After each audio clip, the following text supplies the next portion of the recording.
Cet anneau est blanc. Ceci est une bulle de savon.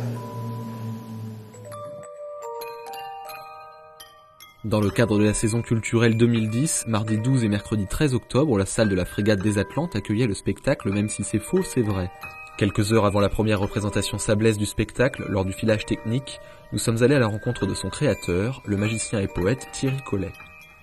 Moi, je fais des spectacles depuis une quinzaine d'années, qui sont tous des spectacles où la magie est au cœur de la démarche artistique, mais avec toujours une dimension théâtrale, où la magie n'est pas juste une performance, mais elle raconte aussi quelque chose. Elle fait qu'on va regarder le monde un peu différemment et qu'on va s'interroger sur nos modes de perception du réel. En tout cas, pour le spectacle là, pour lequel je suis venu au Sable d'Olonne, qui s'appelle Même si c'est faux, c'est vrai, qui est le 5e spectacle de la compagnie et qui permet aux gens de se poser des questions de est-ce que je perçois le monde de la même façon que mon voisin, ou que mes parents, ou que mes amis?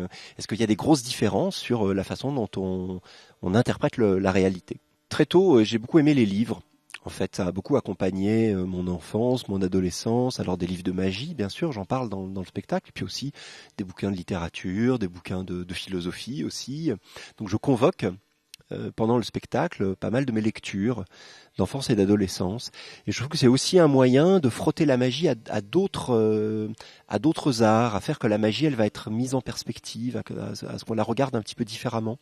Quand je raconte l'histoire d'un ange, est-ce que c'est un vrai ange, un faux ange? Et puis après on manipule des bulles de savon, alors là aussi ces bulles de savon elles flottent, elles répondent quand on leur parle, elles obéissent, alors là aussi c'est un petit peu, est-ce que c'est comme un ange? Et puis après on manipule plus tard dans le spectacle une plume, est-ce que c'est aussi un écho de cette première histoire qui a eu lieu?